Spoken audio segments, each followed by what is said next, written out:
2008 সালের নির্বাচনে ক্ষমতাচ্যুত প্রধানমন্ত্রী শেখ হাসিনা যে সম্পদের তথ্য দিয়েছিলেন তাতে মিথ্যা তথ্য ছিল বলে মন্তব্য করেছেন দুদক চেয়ারম্যান আব্দুল মোমেন। তখন তা খতিয়ে দেখলে তিনি নির্বাচনে অংশ নিতে পারতেন না বলেও অভিমত ব্যক্ত করেন তিনি।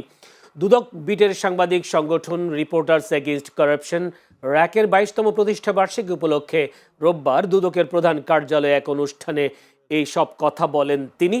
তৎকালীন দুদক ও নির্বাচন কমিশন বিষয়টি যথাযথ যাচাই করলে শেখ হাসিনা ওই নির্বাচনে অংশগ্রহণের যোগ্যতা হারাতেন বলেও মনে করেন দুদক চেয়ারম্যান। অনুষ্ঠানে স্বাগত বক্তব্য রাখেন র্যাকের সভাপতি শফিউদ্দিন আহমদ।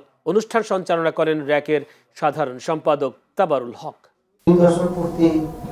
বিশাল ব্যাপার একটা সংগঠনের জন্য আমি এই দিনে আপনাদের সকলকে আন্তরিকভাবে শুভেচ্ছা জানাই। আশা করি আপনারা অনেক দশক আমাদের সাথে একসাথে আমরা কাজ করতে পারবো।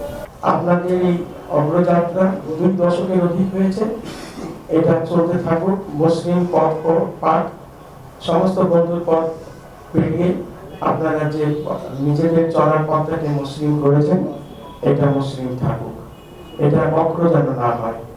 আমাদের ভুল ত্রুটি হলে আমাদেরকে মেহরবানি করে দেখিয়ে দিবেন, আমরা নিজেদেরকে শোধরানোর চেষ্টা করব। আমাদেরই লোক এখন পর্যন্ত নিজেকে গণমাধ্যমের একজন লোক হিসাবে পরিচয় দিতে স্বাচ্ছন্দ্য বোধ করেন। এই কারণে তাকে আবারও ধন্যবাদ জানাচ্ছি।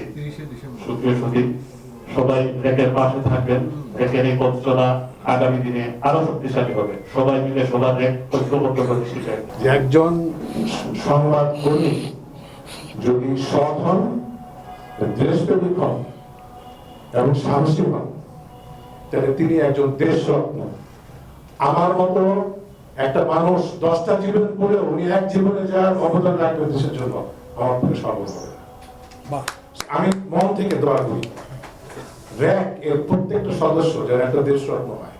2026 আমাদের এ দেশের জন্য বিশেষভাবে স্মরণীয় হয়ে থাকবে।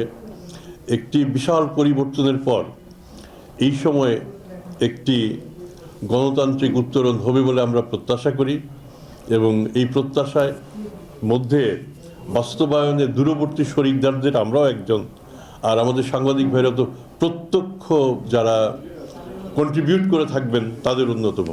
তাদের প্রচেষ্টা, আমাদের প্রচেষ্টা এবং সব মিলিয়ে আমাদের সবার রাষ্ট্রের জন্য যে শুভকামনা, সেখান থেকে আমরা প্রত্যাশা করতে পারি এই দেশে সুশাসন প্রতিষ্ঠা হবে এবং ভালো শাসক আমাদের শাসন করবেন।